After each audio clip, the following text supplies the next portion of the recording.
নমস্কার সবাইকে। আজকে স্বাদে ভরপুর রান্নাঘরে ছানার একটা রেসিপি নিয়ে আমি চলে এসেছি। তো কিভাবে বানাই তোমরা দেখতে থাকো। তো চলো স্টার্ট করা যাক। প্রথমে কড়াইতে আমি সাদা তেল দিয়ে দিচ্ছি।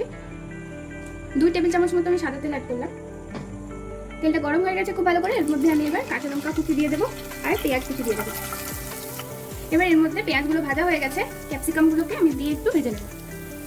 এবার গ্যাসটা একটু লোতে রেখে আমি এর মধ্যে গুঁড়ো মশলা অ্যাড করছি। হলুদ গুঁড়ো, লঙ্কা গুঁড়ো, জিরে গুঁড়ো সব 1 চামচ করে আমি দিয়ে দিলাম। দিয়ে এবার ভালো মতো করে নাড়িয়ে নেব।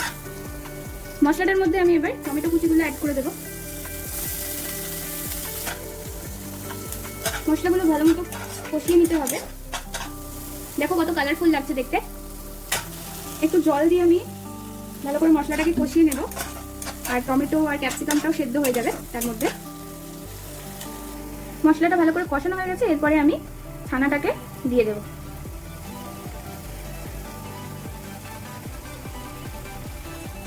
ছানাটা দিয়ে ভালো করে এর সাথে মশলাটার সাথে মিক্স করে নেব। এর মধ্যে আমি এবার পরিমাণ মতো নুন অ্যাড করছি। ছানাটা আমার ভালো করে ভাজা ভাজা করা হয়ে গেছে। এর মধ্যে আমি এবার 1 চা চামচ মতো ভিনিগার দিয়ে দেবো। ছানার তরকারি একটু মিষ্টি মিষ্টি ভালো লাগে, সেই জন্য আমি এখানে একটু চিনি অ্যাড করছি। চিনিটা দিলে খুব সুন্দর টেস্ট হয়।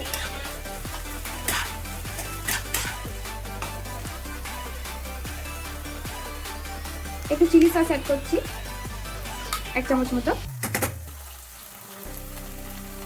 একটু সয়া সস অ্যাড করে দিচ্ছি। একটু টমেটো সস দিয়ে দিচ্ছি। সসগুলো দিয়ে খুব ভালো করে মিক্স করে নেব। আমার ছানার তরকারি কিন্তু একদম রেডি। রুটি পরোটার সঙ্গে তোমরা খুব সহজেই এটা বানিয়ে সার্ভ করতে পারবে। খুব একটা বেশি সময় লাগে না, খুব কম সময় লাগে।